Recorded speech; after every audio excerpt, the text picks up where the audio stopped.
नंदाबाईंची 2 पोरं मोठी होती. त्या समदेसनी चांगलं संस्कार देत होत्या.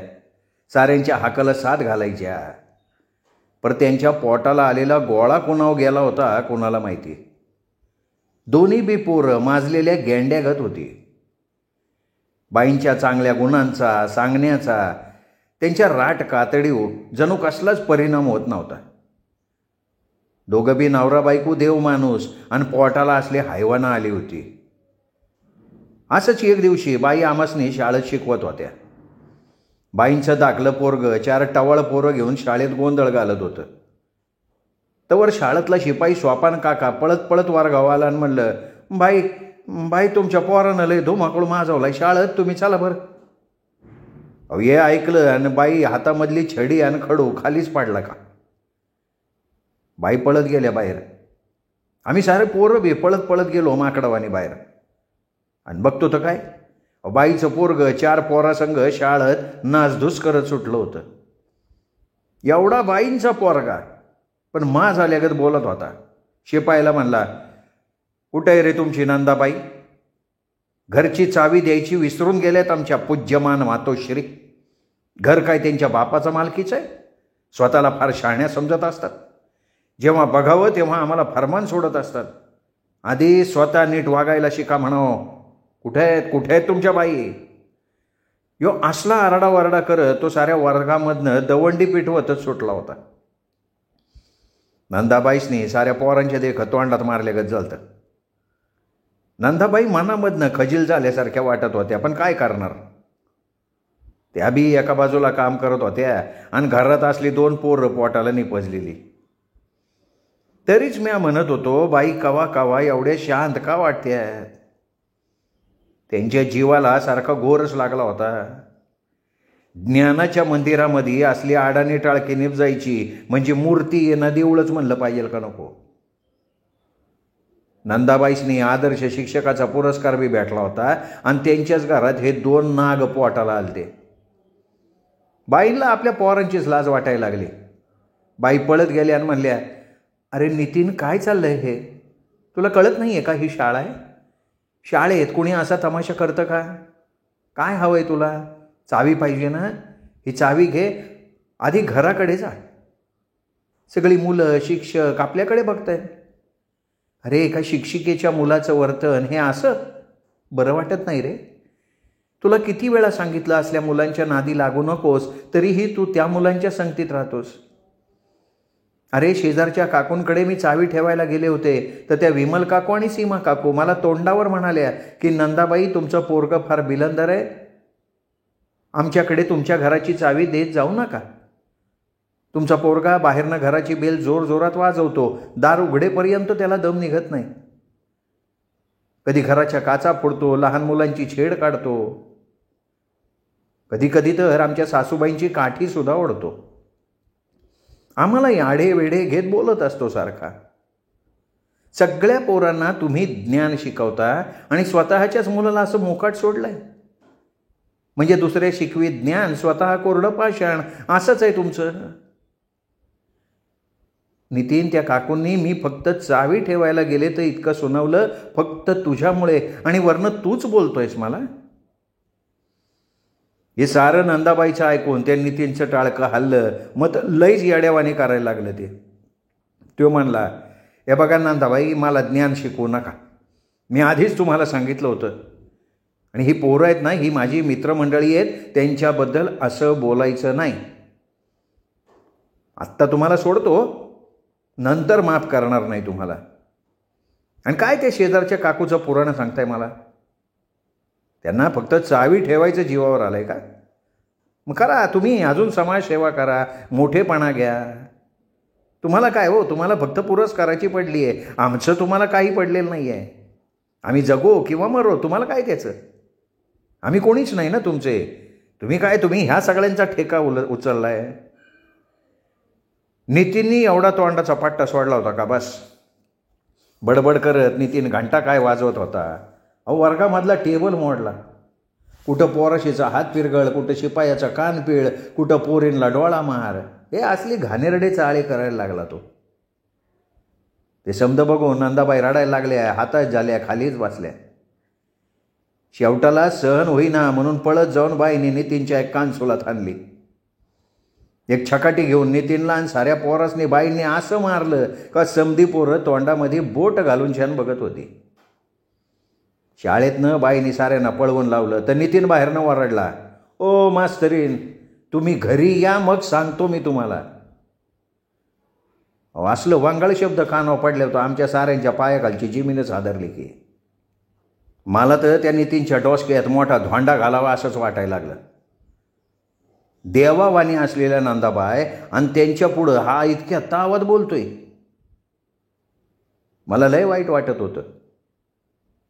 माझ्या परीस बाईंना मनात वाटत होतं का किती शाळेमधली गुणी पोर आणि माझ्याच नशिबाला असली दगड कशी काय आली.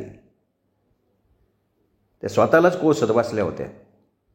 बाई आमासनी सारखं सांगायच्या, मुलांनो नीट वागावं, मोठ्यांचा मान राखावा, खोटं बोलू नये, अविचारानं वागू नका, कोणाची टिंगलटवाळी करू नका. कुठं या बाईंचे विचार आणि कुठं ही पोरं, जमीन आसमानाचं अंतर होतं त्यांच्यात. बाई नेहमी म्हणायच्या, कमळ चिखलात उगवतं मुलांनो. चिखलाच्या दलदलीतून कमळ स्वतःला अलिप्त करून सगळ्या जगाला आनंद देतं. हिरा कोळशाच्या खाणीत चमकतो. मुलांनो, तुम्ही सुद्धा या समाजाचा अविभाज्य घटक आहात. तुमच्या हातात या देशाची धूर आहे. तुम्ही मोठं होऊन आपल्या देशाला बलशाली बनवा. तुमच्या या चिमुकल्या हातांमध्ये आपल्या देशाचं भविष्य आहे. आपण आई, वडील, आप्त, समाज, देश याचे ऋणी आहोत. तेव्हा तुम्ही या सगळ्यांचं ऋण फेडण्यासाठी सज्ज व्हा. खूप शिका, मोठे व्हा. या समाजाला, देशाला तुमची फार गरज आहे. बाईंचं असं बोलणं ऐकून अंगावर शारच घ्यायचं की. जवानाची छाती फुगल्यागत वाटायचं. शिवाजी महाराजांनी लढाई करायला वाटायचं. त्यांच्या या शब्दामध्ये नवी उमेद जागायची, जगण्याची नवा धीर यायचा. काहीतरी मोठं करून दाखवावं बाईसने. या धरणी मायचा भार त्या शेषानं प्यालवलाय, तसा काय तर भार आपण बी या देशाला लावावा. रामाच्या रावणाविरोधाच्या लढाईमध्ये ज्या प्रमाणे खारुताईचा वाटा होता, आपण बी तसं काहीतरी करायला पाहिजे. एवढं बाई जीव तोडून आपल्याला ज्ञान देत्या, तेव्हा आपणच कुठेतरी कमी पडतोय असं वाटायचं. ज्ञानाच्या सूर्याच्या पोटाला एक काजवं देवानं कसं पाठवलं कुणाला माहिती. गुलाबाला बी काटा असतात ना, तसं नंदाबाईच्या घरी ही कार्टी म्हणजे काटच होती. नंदाबाईंचा नवरा बी देव माणूस, पण घरातली त्यांची सासू सासरा जरा खवीस होती. मला तर वाटतं ना ही कार्टी त्यांच्यावर गेलेली असणार. मनात ह्यो विचार चालू होता तेव्हा डांगे गुरुजी म्हणले, ए पोराव, चला आपापल्या वर्गात. काय डोळं वाचून बघतायसा, चला पळा, नाही तर चड्डी वली करण. पळतायसा का नाही? मग समधी पोरं हुर्रे करत वर्गात पळाली. सारी पोरं मजेत होती. वर्गात बाई नव्हत्या म्हणून सारेसनी आनंद झाला होता, पण मला लय वाईट वाटत होतं. बाईसनी तर केवढं वाईट वाटलं असेल. सारी पोरं गोंधळ घालत होती, पण माझ्या मनातला विचार काही जात नव्हता. म्या धीर करून मांजराच्या पावलानं हापिसात वाकून बघितलं तर बाई डोळ्याला पदर लावून रडत बसल्या होत्या. सारी शिक्षक लोक आपापल्या वर्गावर गेलती. फक्त बाईच तेवढ्या हापिसात आहे ती. हे बघून मी आत घुसलो. त्यांच्या पुढ्यात जाऊन उभारलो आणि म्हणलो, बाई काय असते, पोरं असते तेच खोडकर. तुम्ही बी म्हणताव का नाही शामिलात? तेव्हा लय विचार नका करू. चला आता मधली सुट्टी व्हायची वेळ आली. हातपाय धुतासा का? पाणी आणू का इथं तुम्हाला? बाई तुमच्यासारखं देव माणूस भेटलंय म्हणल्यावर पतीत बी पावन होतंय. अक्षी श्रीरामाचं चरण लागले हो. अहिल्या कशी पाषाणातनं मुक्त झाली. तुम्हीच नाही का बाई गोष्ट सांगितली होती? तसं तुमच्या संगतीत राहून निखिल म्हणजे तुमचा मोठा मुलगा आणि नितीन म्हणजे तुमचा लहाना मुलगा का सुधारणार नाही सांगा बरं? बाई वाल्याचा वाल्मिक ऋषी होण्याची ताकद एका गुरुमध्ये आहे. मग तुम्ही बी त्यांच्या गुरुच आहे की. तुम्ही एवढं साऱ्या पोरासनी घडवताय, तेव्हा ही पोरं बी आज नाही तर उद्या सुधारतील की. आता उठा बाई उठा, तुम्ही अगोदर 2 घास खाऊन घ्या. माझं मावळकीचं बोलणं ऐकून बाईंना गैवरून आलं. बाईंनी मला जवळ घेतलं, माझ्या डोसक्यावरनं हात फिरवला आणि म्हणले, महादा, अरे कुठून शिकलास एवढं छान बोलायला, छान वागायला, किती छान समजवतोस तू एखाद्याला. त्या रखुमाईच्या पोटी तुझ्यासारखी संतान येऊन ती धन्य झाली. आणि मी काय एवढा गुन्हा केला रे की माझी कूस अशी निपजली. ज्याच्या वागण्याने आज शर्मेनं आईची मान खाली झुकेल, त्यापेक्षा कूस वांज राहिली असती तर बरं झालं असतं असं वाटतं बघ. आज देवानं 2 पोरं पोटी जन्माला घातली, पण घरातल्यांची सेवा आणि बाहेरचा व्याप यात मी स्वतःच्या मुलांकडे कमी लक्ष दिलं रे महादा. ज्याप्रमाणे दिव्याचा स्वतःखाली अंधार पडतो, दिवा साऱ्या जगाला प्रज्वलित करतो, पण त्याच्या स्वतःखाली भयान अंधार असतो ना, त्याप्रमाणे महादा हा अंधार मी सगळ्या जगापासून खूप दिवस झाले लपवून ठेवला होता, पण आज तोच अंधार सगळ्या जगासमोर आलाय. त्यामुळे मला मेल्याहून मेल्यासारखं वाटतंय रे महादा. अरे तुमच्या पाठीशी कुणाचंही छत्र नसताना किती छान आहात तू आणि श्यामा. मला तुमचं खरंच सांगते हेवा वाटतो. तुम्ही मोठं होऊन खरंच काहीतरी बनणार आणि देशाचं नाव उज्ज्वल करणार याची मला खात्री आहे. बाळाचे पाय पाळण्यात दिसतात या म्हणीप्रमाणे तुम्ही नजर लागण्यासारखे आहात. श्यामाला घरी गेल्यावर तुझी नजर काढायला लाव. अरे माझीच नजर लागेल तुला. त्याच्यावर मी बाईला म्हणलो, बाई तसं काय बी नाही, तुम्ही बी आमचं गुरु आणि आईबापच आहेसा, तुमची कसली नजर लागाय. मी काय द्याकना देवा लागून गेलो वय नजर लागाय. बाई मी आरशात बघितलं ना तर माझी मलाच किळस येते आणि मला कसली नजर लागते हो. बाई तुमचं आपलं काय बी असते. माझ्या परीस निखिल दादा नितीन दादा कसली झॅक दिसतात. तुम्हीच त्यांची नजर काढा घरी गेल्या हो. मला नाही बघा असली काय बी गरज. आम्ही आपली रानटी माणसं, आम्हासनी कसली नजर आणि कसलं काय. कुठं बी बसावं, कुठं बी उठावं, चटणी भाकर खावी, असली आमची जात. काळजी करू नका आमची. बाई तुम्ही अगोदर बिनगुरा डबा खाऊन घ्या. अरे वेड्या, नजर काय फक्त रूपाला लागत नसते रे, ती गुणांना सुद्धा लागते. तुम्ही एवढी गुणी मुलं आहात की मला राहून राहून हेवा वाटतो. महादा अरे पुढच्या जन्मी माझ्या पोटाला येशील का रे. असं म्हणून बाईने डोळ्याच्या काडाच वाल्या केल्या. बाईंचं ऐकून मला बी भरून आलं. मी बाईचं डोळं पुसलं, त्यांच्या मांडीवर डोसकं ठेवलं. बाईंनी परत एकदा माझ्या डोसक्यावरनं हात फिरवला. त्यांचा हात फिरवणं म्हणजे देवाचाच आशीर्वाद होता जणू. ती 2 कार्टी ह्या आशीर्वादाला मुकली होती. काय गोडी असती ह्या आशीर्वादात त्यासनी काय माहिती. आम्ही पोरकं नाही तर अनाथ झालतो म्हणून त्याची किंमत आम्हा परिस अजून कोणाला कळणार होती सांगा. त्या पोरसनी सारं जाग्यावर भेटते म्हणून देवा माणसाची किंमत कळत नाही त्यांना. माझ्या आणि श्यामीवानी जीवनात कष्ट उपसायला लागलं ना म्हणजे कळलं असतं काय असतंय मायबापाचा वरदा असतं ती त्यांना. बाई घरी गेल्यावर बी 2 पोरांनी मिळून लय तमाशा केलता. दुसऱ्या दिवशी बी बाईचं रडून रडून डोळं बटाटेवानी झालतं. माती वली आहे तवर त्याला पाहिजे तसा आकार देता येतोय, पण एकदा का मातीपासनं पाणी निराळं काढलं का कसला आकार आणि कसला वाकार. तसंच आहे म्हणतात नव. बाळू त्यात बिघडलेलं ती सुधारायला लई वेळ लागतोय. बाईचं दुसऱ्या दिवशी बी डोसकं दुखायला लागलं म्हणून थोड्या वेळच वर्गाव आल्या. ऑफिसात भेतडाला डोसकं टेकून बसल्या होत्या. त्यांच्या डोसक्यात एकच विचार घुमत होता, या पोटच्या गोळ्यांना कसा आकार द्यायचा, कुठवर यांची मनमानी चालायची. एकदा का हातातनं गेले की नाही काय बी उपयोग होयाचा. विचार करून करून बाईचं डोसकं सुन्न झालतं. मनातलं बाईला कुठंतरी वाकावं वाटत होतं, पण कुणाला सांगावं काय कळत नव्हतं. शाळेतली मास्तर लोक उन्हाचं वाटेकरी. आम्हासनी सांगावं म्हणलं तर आमचं वयच लहान, कसं सांगणार. तोंडापस्तूर आलेलं त्या गिळत होत्या.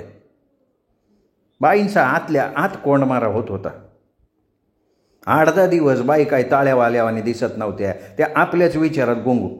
कोणी प्रश्न विचारला काय आणि बेचं पाढा म्हणून दाखवला काय त्यांच्यावर काहीच फरक पडत नव्हता. बाईंचा कसनुसा चेहरा बघून आमासने बी अभ्यासात मन रमणं झालं. अहो बाई म्हणजे आमच्या पोराशींची पूजा, उत्साह, उमेद, शक्ती, उपासना होत्या. मात्र आज त्याच वाळलेल्या वृक्षागत झालत्या.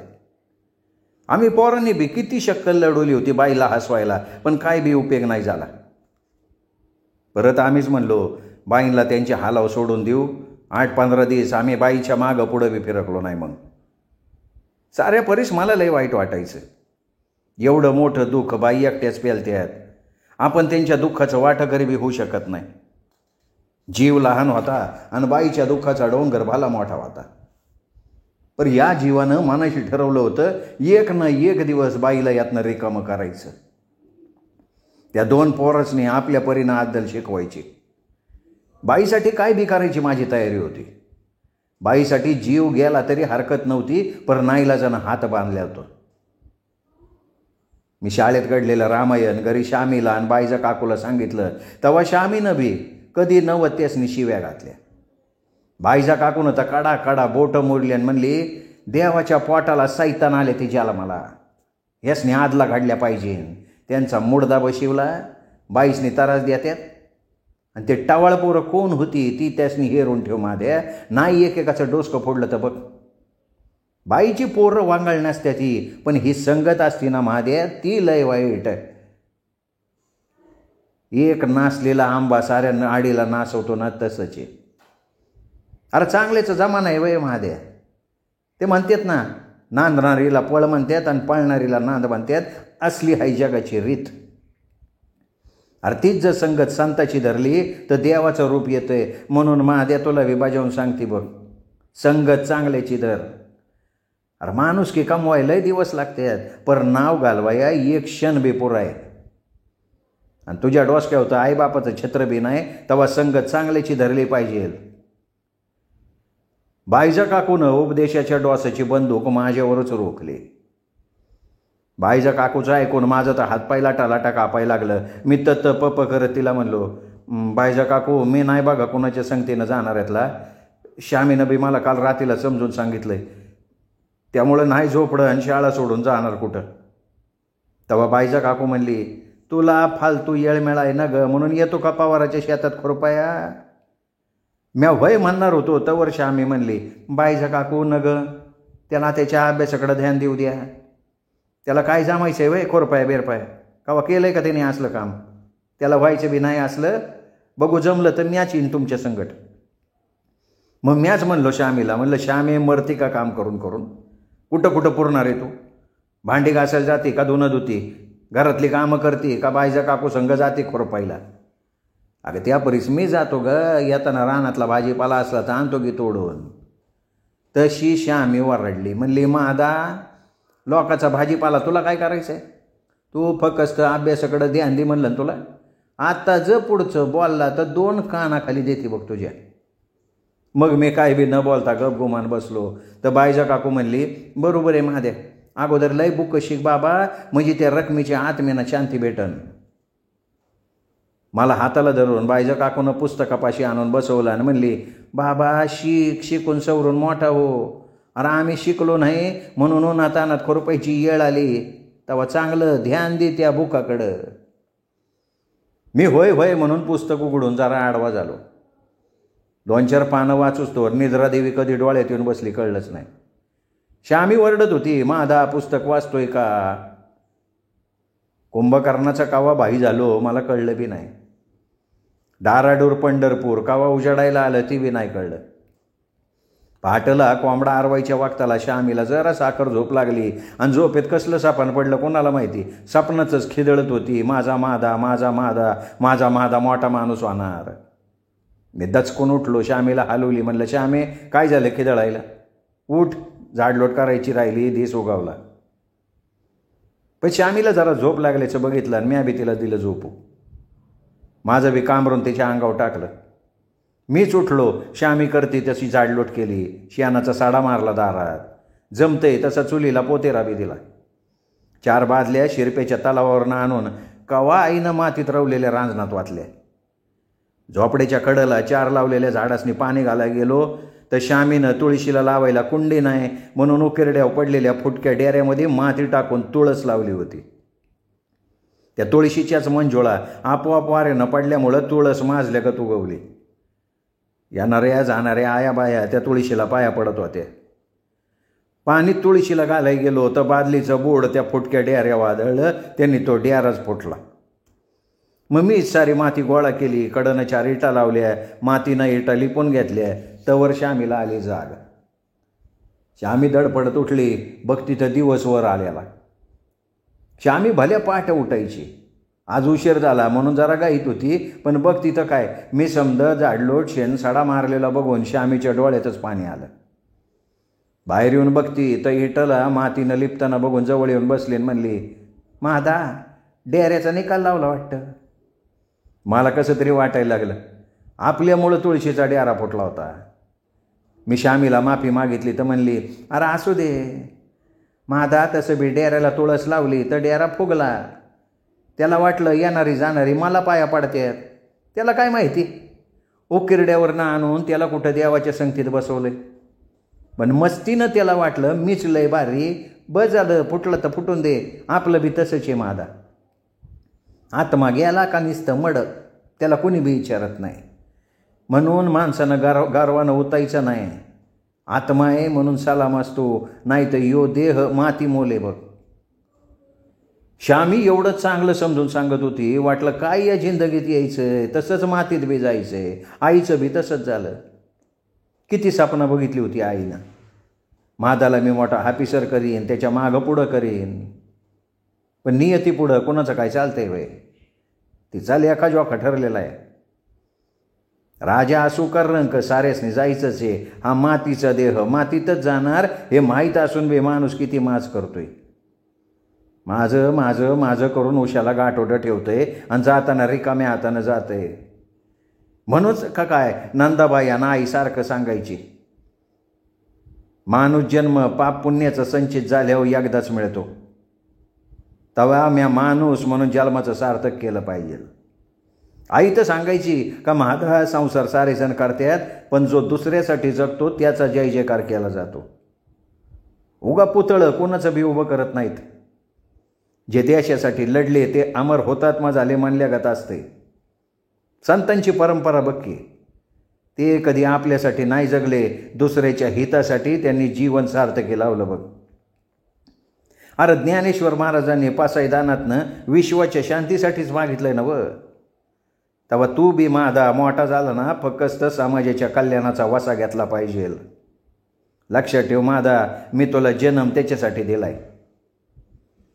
माझी आई जास्त शिकलेली नव्हती, पतीचं विचार लय भारी होतं. श्यामी बी तशीच समजून सांगायची. रोज मला श्यामीमध्ये आईचं दर्शन व्हायचं. त्या दिवशी श्यामीची कामाची लगबग चालली होती. उशीर झाल्यामुळं तिला काही सुधरत नव्हतं. तिनं एकीकडं चहाचं आदण ठेवलं. आदण शिजस्तवर 4 कापडं कामातनं काढाय गेली तवर चहा गेला होतो. त्याचा वगोळ पार लांब पतूर गेला. भगुन्यात गोडभर चहा राहिला. भगुनं वरनं करपायलं म्हणून मी चुलीत घातलेलं जाळण बाहेर वडलं. श्यामी बाहेरनं वरडत आली, मादा पोळल सरक बाजूला. श्यामीने मला लोटलं बाजूला. परत दुसऱ्या चहाचं आदण ठेवलं. काळा मिट्ट चहा. परतीत वतून फोरक्या मारायच्या. मोठ्या लोकांनी काय माहिती, फोरक्या मारून परतीत चहा पिण्यात काय मजा येते. ते बसत्यात कपात 2 गोड घेऊन. सगळी कामं झाली. मला श्यामीनं शाळेला धाडलं आणि आपलं 2 वरीस गेलं. कसं तरी आपलं दिस काटतोय. काय असेल ते कच्चं पक्क शिजवायचं आणि पोटाची आग शामवायची. काय मोठी लोक बी काजू बदाम खाऊन जागतात आणि आमच्यासारखी गरीब लोक बी भाकर चटणी खाऊन जागतातच की. मोठ्या लोकांच्या मोठ्या बाता. एवढं 5 पकवान खाऊन बी साधारण कदा मेंगळ्यावानी तोंड. आम्ही त्यापुरीच बरं आहे तुकडा मोडून दानकाट. कवा रुपयाची गोळी माहिती नाही. मात्र यासनी जावा बघावं तवा दुखणं करायगत. अहो त्यांच्याकडं भरमसाठ पैका अडका असल्यानं सुस्त्यात असले नाटकं. आम्हाला देववाली असतो म्हणून तर म्हणतात, उखळात गाडलं तर मुसळात निघणारी आमची जात. काय बी होणार नाही. रानामाळात काट्या कुट्यातून वावरणारा आम्ही म्हणून तो निसर्ग बी आमच्यावर कोपत नाही. बघता बघता श्यामी बी मोठी झाली. शेजारच्या आयाबाया म्हणायच्या, महादा श्यामीला नग धाडू का कामाला आता तूच बघ या का दुसरं काम. अरे दुनियेतली लोक कोण कशी असतात, कोण कशी, तेव्हा तूच बघ की आता एखादं चांगलं काम. तर त्यांना श्यामी म्हणायची, तुम्हाला काय कामं नाही ती वय, चला जावा, आपण चांगलं असलं म्हणजे समधी दुनिया चांगली असते. महादानं अभ्यास करावा का कामं करावी. श्यामी आपुलच खरं करत होती. असंच एकदा सकाळच्या पारी सगळीकडे झुंजूमुंजू झालतं. सगळ्या परिसरामध्ये फुलाचा दरवळ सुटला होता. पक्ष्याचा किलबिलाट चालला होता. चांदूमामा ढगात दाडला होता आणि सूर्य केशरी राततनं त्याला हुडकाया वर येत होता. कोंबडं बे जागोजागी आरवत होतं. कुठं मशिदीतनं अल्लाहूचा सूर चालला होता, तर कुठं लांबच्या देवळातनं टाळ मृदुंगाचा गजर ऐकाई येत होता. सकाळ कशी झॅक होती त्या दिवशीची. दारामध्ये श्यामीनं 7 ते 12 ठिपक्याची रांगोळी काढली. दारात फुलांचा साडा पडल्यामुळं दार धावून आल्यागत दिसत होतं. श्यामी 4 फोटोची पूजा करत होती. मी साऱ्या नद्यांची नावं घेत गार पाणी अंगावर वतून घेत होतो, तवर एक वासुदेवाची स्वारी खालच्या आळीतनं दारापाशी आली. दान पावलं पंढरीच्या विठुराया कैलासाच्या महादेवा दान पावलं. टाळ वाजवत स्वारी दारात आली. श्यामीनं 4 मोठा जोंधळ एका सुपात आणि हळद कुंकू भरलेला आईचा लाकडी करडा घेऊन आली. वासुदेवाची स्वारी म्हणजे डोक्यावर मोराचं पीस लावलेली कुंची, कपाळाला चंदनाचा टिळा, अंगात अंगारकान, खाली धोतर, त्याच्यावर शियाला. पांढऱ्या फेक कपड्यामध्ये सावळा विठुराया शोभावा तसं त्याचं रुपडं दिसत होतं. डाव्या खांद्याला जुळी अडकवली होती. उजव्या हातामध्ये टाळ होता. टाळाच्या गजरात सगळा चौक भक्तिमय झालता. लय दिसानं वासुदेवाची स्वारी दारात आल्यानं आजूबाजूची लहान मुलांची वानर श्याना त्या वासुदेवाच्या कडनं डोळं चोळत पेंगा घालायला लागले. श्यामीनं जोंधळ वासुदेवाच्या जोळीत वतलं तेव्हा ते म्हणले, बाळ, या घरातलं पोरग लय मोठं होणार आहे.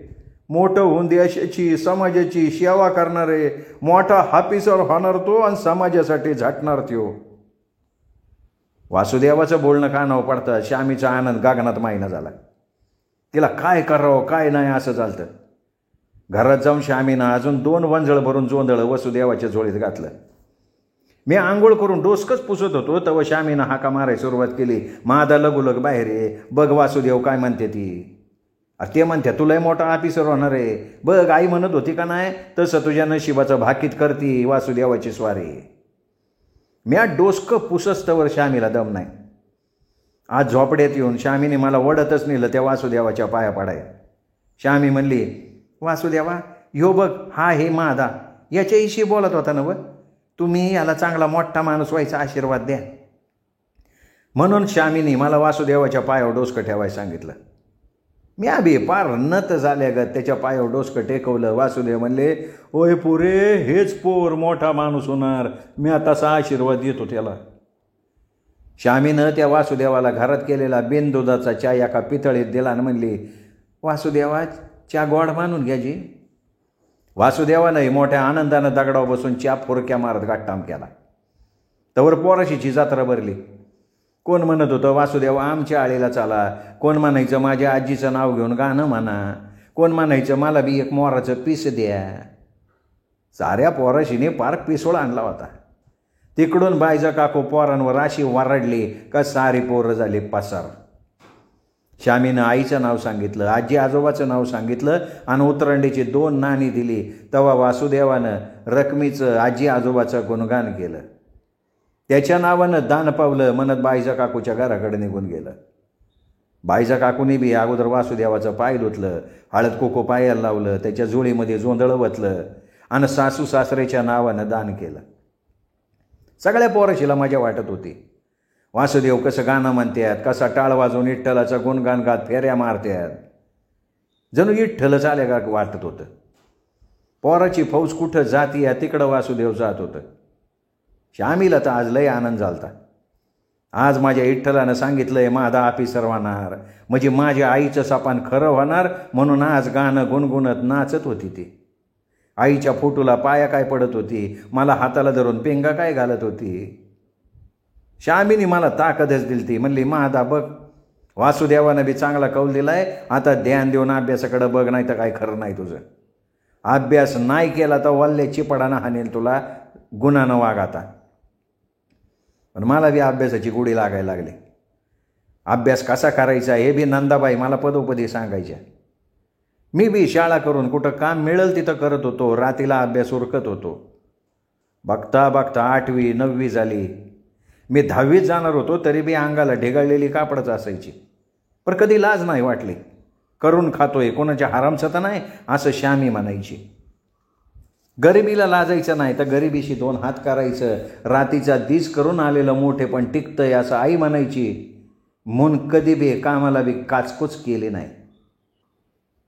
श्रोते हो, हा होता ओढ ही लागली जीवा या कादंबरीचा 8वा भाग 9वा भाग उद्या. तोपर्यंत नमस्कार मित्र.